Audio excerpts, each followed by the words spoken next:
En el verano de 1944, en el momento más tenso de la guerra en el Atlántico, un solo oficial de la Marina de los Estados Unidos decidió apostar su carrera, su reputación y la vida de sus hombres en una idea que rozaba lo imposible. El capitán Daniel Gallery no quería simplemente destruir otro submarino enemigo, sino lograr algo que nadie había conseguido en más de un siglo: capturar intacta una nave enemiga en mar abierto y vivir para contarlo, cambiando para siempre la historia de la guerra naval. Daniel Gallery ya era conocido por su agresiva y eficaz lucha contra los submarinos alemanes que acosaban las rutas marítimas aliadas. Sus operaciones habían interrumpido convoyes enemigos y forzado a muchas tripulaciones a retirarse, pero en su mente se estaba gestando un plan mucho más ambicioso. Gallery entendía que hundir submarinos era importante, pero también sabía que la información que llevaban dentro podía valer más que cualquier victoria inmediata en el mar. Documentos, códigos y máquinas de cifrado podían inclinar el equilibrio de toda la guerra. Mientras tanto, el submarino alemán U-505 avanzaba hacia uno de los momentos más oscuros de su existencia. Tras ser sometido a un devastador ataque con cargas de profundidad, la nave emergió bruscamente a la superficie. El agua caía a raudales por su casco dañado y el humo se elevaba desde su estructura golpeada. Antes de que su tripulación pudiera reaccionar, destructores y aviones estadounidenses abrieron fuego de manera implacable, convirtiendo el mar en un infierno de acero y explosiones. En medio del caos, los marineros alemanes comprendieron que no había escapatoria. Bajo una lluvia constante de disparos, comenzaron a abandonar el submarino, lanzándose al Atlántico en un intento desesperado por sobrevivir. Para la mayoría de los comandantes, aquel habría sido el final lógico del enfrentamiento. Sin embargo, para Gallery, aquel momento representaba una oportunidad histórica. Mientras los hombres saltaban al agua, un grupo seleccionado de estadounidenses se preparaba para abordar la nave, sabiendo que dentro los esperaban gases tóxicos, compartimentos inundados y trampas diseñadas para hundir el submarino en segundos. Sin que casi nadie lo supiera, el U-505 ya arrastraba una reputación inquietante desde meses atrás. En diciembre de 1943, el submarino había regresado a puerto sin capitán, con una tripulación exhausta y moralmente quebrada.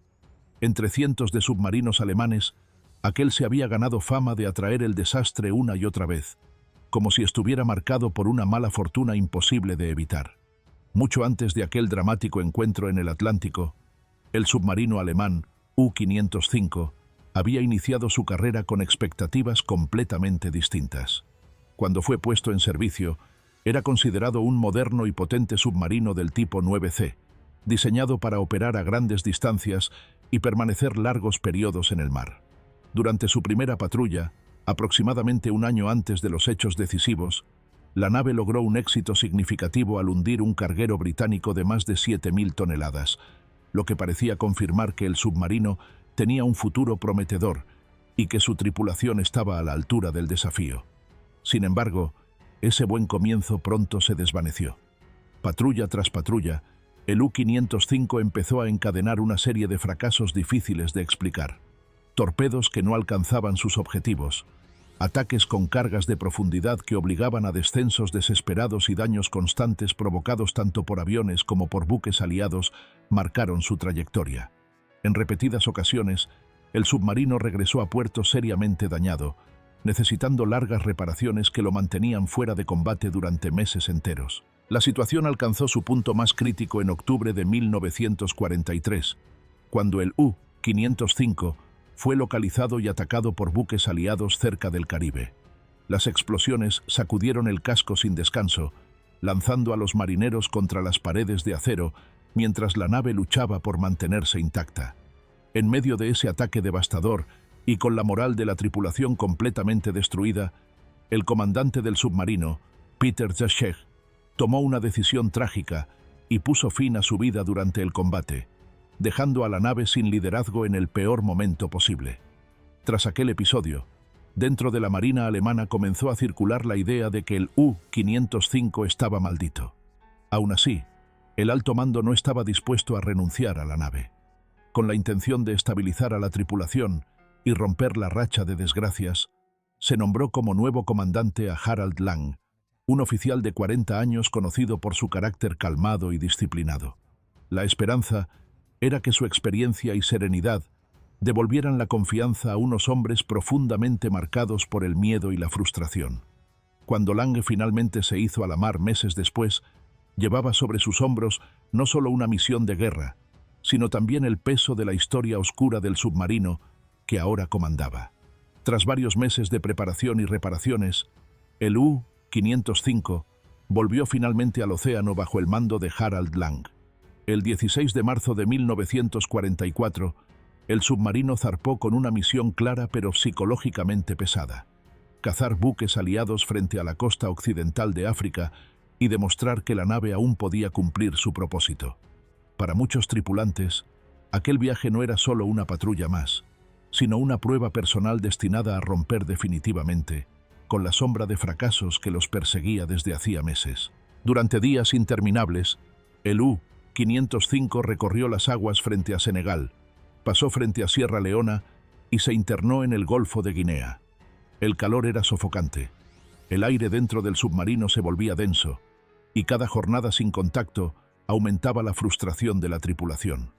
Lange conocía bien la doctrina de los submarinos alemanes y sabía que naves como la suya rendían mejor en superficie, donde podían alcanzar velocidades superiores a los 20 nudos y reposicionarse rápidamente durante la noche. La táctica habitual consistía en permanecer ocultos durante el día y, al caer la oscuridad, emerger para adelantar a los convoyes y preparar un ataque desde una posición ventajosa. Muchos comandantes preferían mantenerse a distancia, más allá del horizonte, observando y esperando el momento adecuado. Sin embargo, los capitanes más audaces se atrevían a infiltrarse directamente en la formación enemiga, disparando torpedos desde el interior del convoy y sembrando el caos en todas direcciones. Lange estaba dispuesto a asumir ese riesgo si se presentaba la oportunidad. Pero la oportunidad nunca llegó. Semana tras semana, el océano permaneció vacío. No apareció ni un solo buque aliado en su horizonte. Entre la tripulación comenzó a circular un comentario inquietante, pronunciado casi en susurros, que afirmaba que la maldición del submarino seguía viva. Lo que los hombres no sabían era que esta vez no se trataba de mala suerte. La inteligencia naval aliada había interceptado las transmisiones del U-505 y, con precisión quirúrgica, había desviado todo el tráfico marítimo fuera de su alcance. A finales de mayo, con el combustible escaseando y la moral por los suelos, Lange tomó la decisión de regresar al Orient. Casi 2 meses y medio en el mar no habían producido ningún resultado tangible, y el cansancio psicológico era evidente en cada rostro. Ignoraban por completo que, desde la distancia, cada uno de sus movimientos había sido observado, analizado y comunicado directamente a un hombre que pronto cambiaría su destino: el capitán Daniel Gallery. Mientras el U-505 ponía rumbo de regreso a Europa, sin saber que estaba siendo seguido desde las sombras, la información interceptada por los aliados ya había llegado a manos decisivas. Los servicios de inteligencia naval, que llevaban meses escuchando y analizando transmisiones de submarinos alemanes, lograron reconstruir con bastante precisión la ruta probable de aquella nave agotada y con poco combustible. Esa información, cuidadosamente filtrada, terminó en el escritorio del capitán Daniel Gallery, quien comprendió de inmediato que se abría una oportunidad excepcional. Gallery se encontraba al mando del Grupo de Tarea 22.3, una fuerza antisubmarina creada específicamente para cazar submarinos en mar abierto. La unidad había zarpado de Norfolk a mediados de mayo de 1944 y estaba centrada en el portaaviones de escolta USS Guadalcanal, una nave de la clase Casablanca. A diferencia de los grandes portaaviones de flota, estos buques más pequeños eran considerados por muchos como secundarios, útiles pero poco prestigiosos, diseñados principalmente para misiones de apoyo y patrulla. Acompañando al Guadalcanal, navegaban 5 destructores de escolta: el USS Chatelaine, el USS Pillsbury, el USS Pope, el USS Flaherty y el USS Jenks. Su misión era clara y constante: patrullar amplias zonas del Atlántico, localizar submarinos enemigos y destruirlos antes de que pudieran atacar los convoyes aliados. Para la mayoría de los oficiales, aquella era una tarea dura y rutinaria, sin grandes posibilidades de gloria personal. Gallery, sin embargo, veía las cosas de otra manera. Con 42 años, era consciente de que quizá aquella sería su única oportunidad de demostrar lo que podía lograrse con liderazgo audaz y planificación cuidadosa. Sabía que comandar un portaaviones de escolta en el Atlántico Sur no despertaba admiración en los altos círculos de la Marina, pero estaba decidido a transformar esa aparente desventaja en una ocasión histórica. Con la ayuda de nuevas tecnologías como el sistema de radiogoniometría de alta frecuencia, capaz de triangular transmisiones enemigas, el grupo de tarea no patrullaba al azar. Cada movimiento estaba guiado por datos, estimaciones y una creciente convicción en la mente de Gallery de que si el destino cooperaba, no solo destruiría otro submarino, sino que haría algo que nadie esperaba de un grupo como el suyo. Durante las primeras semanas de patrulla frente a la costa occidental de África, el grupo de tarea 22.3 comenzó a demostrar que no era una fuerza improvisada. Guiados por informes de inteligencia y apoyados por aviones del Guadalcanal, los destructores de escolta peinaban rutas marítimas clave donde los submarinos alemanes solían transmitir mensajes para informar posiciones, solicitar reabastecimiento o comunicar contactos con convoyes. Cada señal interceptada se convertía en una pista, y cada pista acercaba a Gallery a su objetivo. A comienzos de abril de 1944, el grupo localizó al submarino U-515 tras una larga persecución. Durante horas, los destructores lanzaron ataques coordinados con cargas de profundidad, presionando sin descanso hasta obligar a la nave a salir a la superficie. Sin posibilidad de seguir combatiendo, la tripulación alemana abandonó el submarino, que comenzó a hundirse lentamente mientras los estadounidenses rescataban a los supervivientes del agua.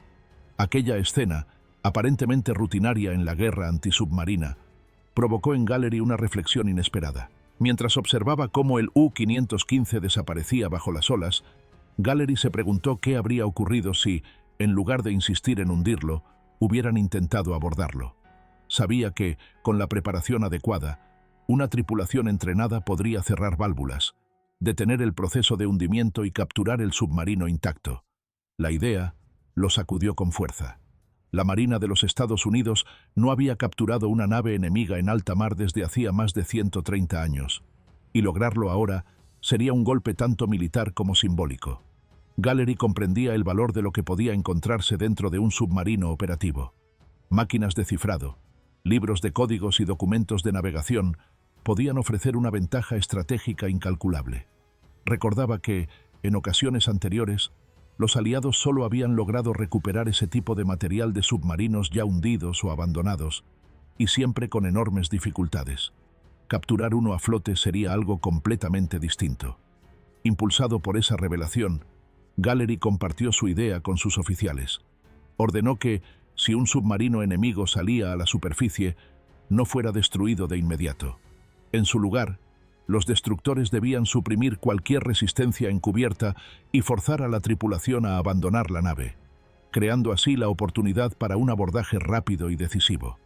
Aunque muchos capitanes recibieron el plan con escepticismo, Gallery comenzó a entrenar en secreto a un grupo especial, convencido de que tarde o temprano encontrarían la ocasión perfecta. A lo largo de la primavera de 1944, el capitán Gallery dedicó cada momento a preparar a su grupo de abordaje. Los oficiales y marineros seleccionados de los destructores de escolta practicaban movimientos precisos, memorizaban planos de submarinos alemanes y estudiaban el funcionamiento de cada válvula y compartimento que podrían enfrentar. Cada simulacro era meticuloso. Los hombres debían moverse con rapidez sobre superficies resbaladizas, trabajar bajo presión y reaccionar ante cualquier tipo de emergencia, desde inundaciones hasta explosiones de cargas de autodestrucción. El entrenamiento no solo se centraba en la destreza física, sino también en la inteligencia. Los hombres aprendieron a reconocer posibles trampas y mecanismos diseñados para hundir la nave en cuestión de segundos. Cada acción estaba ensayada con precisión matemática. Cada error podía significar la pérdida del submarino, o peor aún, la muerte de los marineros. Gallery supervisaba personalmente cada práctica, explicando la importancia estratégica de cada paso y recordando que no se trataba únicamente de capturar un enemigo, sino de obtener información que podía cambiar el rumbo de la guerra. Mientras tanto, el U-505, ajeno a toda esta preparación, navegaba lentamente de regreso a Europa. El combustible escaseaba y la tripulación, agotada y desmoralizada, no podía sospechar que su destino estaba siendo calculado por Gallery y su equipo. Cada transmisión que enviaban era interceptada y analizada, y poco a poco se iba trazando una red de posiciones que convertiría su regreso en un recorrido peligroso hacia la trampa preparada por los estadounidenses. Finalmente, el 4 de junio de 1944, el momento de la oportunidad llegó. Durante un vuelo de reconocimiento, un piloto del Guadalcanal detectó un perfil submarino bajo las aguas cristalinas del Río de Oro, en la costa africana. El U-505, debilitado y fatigado tras meses de patrullaje infructuoso, había ingresado inadvertidamente en el área de caza del Grupo de Tarea 22.3. El piloto transmitió de inmediato las coordenadas al resto de la flota, asegurando un seguimiento visual constante de la nave enemiga. Con adrenalina recorriendo cada vena, Gallery dio la orden de avanzar. Los destructores se aproximaron rápidamente, el casco metálico del submarino brillando bajo el sol atlántico. El comandante Harald Lang, consciente del peligro, ordenó un disparo preventivo de torpedo hacia el Guadalcanal, intentando ganar tiempo y disuadir el ataque. Los destructores maniobraron frenéticamente, esquivando el proyectil, mientras el combate alcanzaba un nivel de tensión extremo. Cada movimiento estaba calculado, pero el resultado era imprevisible. El riesgo de perder tanto la nave como la oportunidad de capturarla era altísimo. El enfrentamiento que siguió fue un espectáculo de tensión absoluta. Mientras los destructores de escolta se acercaban al U-505, las olas del Atlántico parecían moverse con un ritmo frenético, reflejando el caos que se desarrollaba sobre y bajo el agua. El submarino, herido y con su tripulación al borde del agotamiento, se convirtió en un objetivo móvil pero vulnerable. Los marineros luchaban por mantener el control, aferrándose a pasamanos y consolas, mientras la nave recibía impactos de cargas de profundidad que sacudían cada compartimento.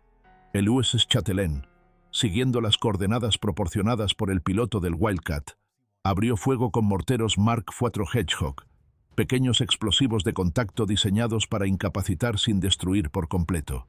Cada detonación bajo el agua producía ondas que hacían vibrar el casco del submarino y arrojaban a los hombres al suelo, obligándolos a luchar contra el mareo y el pánico. El Wildcat sobrevolaba la escena, marcando la posición del U-505 con disparos y manteniendo a los destructores informados sobre cualquier maniobra inesperada. Dentro del submarino, la situación se volvía desesperada. Compartimentos inundados, sistemas eléctricos fallando y el timón bloqueado convertían cualquier intento de maniobra en un riesgo de colisión o hundimiento. El miedo se mezclaba con la confusión, y muchos marineros apenas podían moverse sin resbalar sobre el metal mojado. Los gritos de órdenes, alarmas y explosiones creaban un caos que parecía imposible de controlar. El comandante Harald Lang, viendo que la resistencia era inútil y que la seguridad de su tripulación estaba en juego, tomó la decisión más difícil: ordenar que el submarino se izara a la superficie y que la tripulación abandonara la nave. En cuestión de minutos, hombres se lanzaron al agua, algunos heridos, otros cubiertos de aceite y escombros, mientras las ametralladoras estadounidenses cubrían sus movimientos para asegurar que no volvieran a subir a bordo. Lange mismo fue alcanzado en las piernas y, tras un forcejeo entre las balas y el aceite, logró salir al mar aferrándose a los restos flotantes. Sorprendentemente, a pesar de los daños y del abandono precipitado, el U-505 permaneció a flote. Las cargas de autodestrucción que la tripulación había planeado activar durante su escape no se habían detonado, dejando intacta la oportunidad que Gallery y su grupo habían esperado durante meses. Mientras los hombres en el agua eran rescatados, la visión del submarino aún flotante encendió en la mente de Gallery una certeza: esta sería la oportunidad de capturarlo y obtener los secretos que contenía. La operación de abordaje comenzó casi de inmediato. Con el U-505 aún a flote, Gallery ordenó que el USS Pillsbury desplegara la partida especial entrenada durante semanas. Los marineros se lanzaron en pequeñas embarcaciones hacia el submarino, luchando contra olas agitadas, corrientes traicioneras y el vaivén incesante del casco dañado. Cada movimiento requería concentración absoluta. Un paso en falso podía volcar la embarcación o arrastrarlos bajo el agua junto con los restos del submarino. El primero en subir a la torre de mando fue el teniente Albert L. David, líder del equipo. Con botas firmes sobre el metal resbaladizo, evaluó la situación. El interior del U-505 estaba inundándose rápidamente. Válvulas abiertas por los alemanes durante su fuga permitían que el agua entrara sin control, y cada segundo contaba. Sus hombres lo siguieron uno a uno, avanzando con cautela pero con determinación, conscientes de que aquel abordaje era único en la historia naval moderna. Dentro del submarino, el panorama era caótico. Compartimentos parcialmente inundados, tuberías rotas y sistemas eléctricos cortocircuitados convertían cada sala en un desafío mortal. El equipo debía cerrar válvulas críticas y estabilizar la nave antes de que se perdiera irremediablemente. Trabajando con una sincronización perfecta, David y su equipo utilizaron palancas, herramientas improvisadas y toda su fuerza para taponar los estranguladores de agua de mar y evitar que el submarino se hundiera. Cada segundo de éxito significaba la posibilidad de salvar tanto la nave como los documentos y la maquinaria que podían cambiar el curso de la guerra. Mientras tanto, los marineros estadounidenses en los barcos circundantes buscaban entre los prisioneros alemanes a alguien que pudiera colaborar con la estabilización del submarino. Finalmente, identificaron a un tripulante polaco, que accedió a ayudar, probablemente motivado por la promesa de mejor trato o recompensas. Con su colaboración, el equipo de abordaje consiguió equilibrar el U-505 lo suficiente para mantenerlo a flote. Con la nave parcialmente estabilizada, David dirigió la búsqueda del tesoro estratégico, libros de códigos, cartas de navegación y, sobre todo, la codiciada máquina Enigma. Moviéndose con extrema cautela para evitar trampas, los estadounidenses encontraron la máquina intacta y aseguraron todos los documentos. Tras completar la misión, emergieron del submarino con su valiosa carga, convirtiéndose en los primeros marineros estadounidenses en abordar un submarino enemigo activo y capturarlo exitosamente. Con el U-505 finalmente asegurado, los estadounidenses enfrentaron un nuevo desafío: trasladar el submarino dañado a un puerto seguro sin precedentes. El USS Pillsbury intentó inicialmente el remolque, pero pronto se hizo evidente que el timón roto del submarino causaba desviaciones peligrosas, golpeando repetidamente el casco del destructor y provocando grietas bajo la línea de flotación.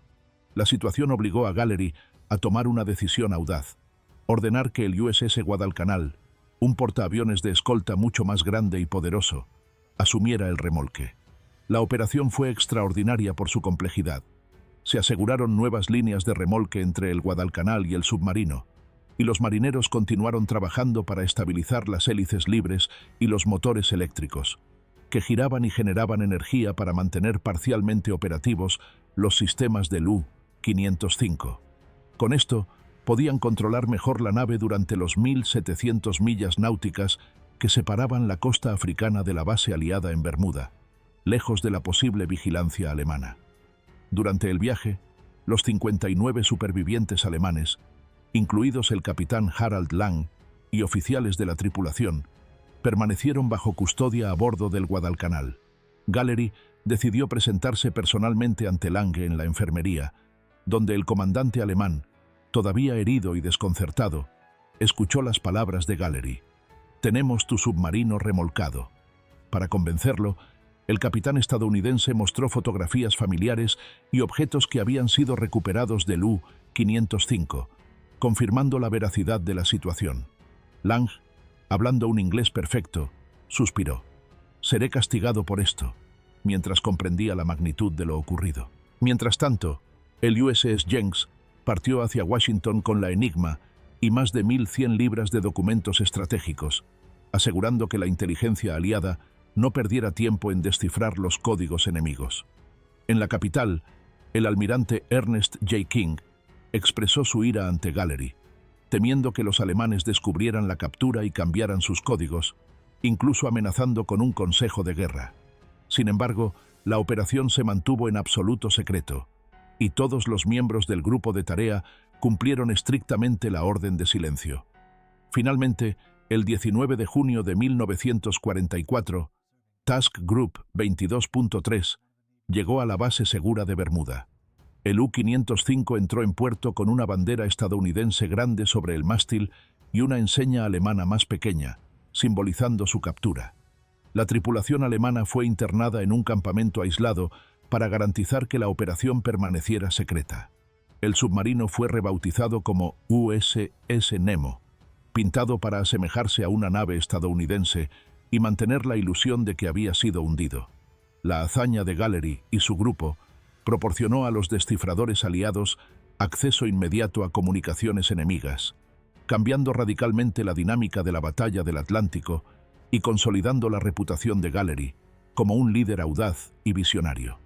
El triunfo del U-505 marcó un hito sin precedentes en la historia naval de los Estados Unidos.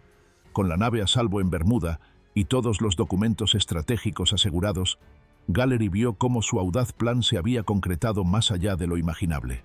La captura del submarino permitió que los descifradores aliados pudieran interceptar y entender las comunicaciones de los U-Boat en tiempo real, convirtiendo el conocimiento alemán en una herramienta decisiva en la batalla del Atlántico. La ventaja estratégica fue inmediata. Convoyes aliados podían evitar emboscadas, y las fuerzas alemanas veían cómo su capacidad de sorpresa se desmoronaba sin entender por qué. El capitán Daniel Fidde Gallery y su equipo fueron reconocidos por su valentía y habilidad excepcional. El teniente Albert L. David recibió la medalla de honor por liderar la partida de abordaje, un reconocimiento único para un miembro de la flota del Atlántico durante la Segunda Guerra Mundial.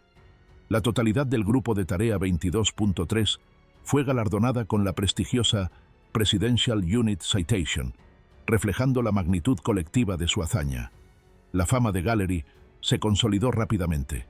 Su liderazgo audaz y su visión estratégica lo convirtieron en un referente dentro de la Armada, elevando su carrera hasta el rango de almirante contraalmirante y otorgándole el mando de uno de los portaaviones más poderosos de la clase Essex, el USS Hancock, en el Pacífico.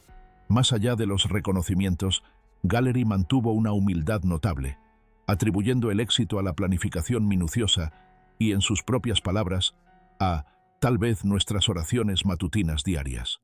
La operación U-505 se convirtió en un estudio de caso en audacia, disciplina y coordinación militar, enseñando a futuras generaciones de marineros la importancia de la preparación, el riesgo calculado y la cooperación absoluta entre unidades. El submarino capturado, rebautizado como USS Nemo, permaneció bajo custodia de la Marina, sirviendo como testimonio tangible de una de las operaciones más extraordinarias de la Segunda Guerra Mundial. La historia de la captura de U-505 demuestra cómo la combinación de inteligencia, entrenamiento especializado y liderazgo audaz puede cambiar el curso de los acontecimientos. Lo que comenzó como un riesgo casi imposible de ejecutar, terminó convirtiéndose en un triunfo estratégico y moral sin igual, dejando un legado duradero en la historia naval y asegurando que la valentía y la determinación de Gallery y su equipo nunca fueran olvidadas. La lección de aquella misión sigue viva. La planificación meticulosa, la valentía frente al peligro y la disciplina absoluta pueden convertir lo improbable en una victoria histórica. No olviden ver el video hasta el final, suscribirse y dejar su opinión sobre esta increíble operación naval.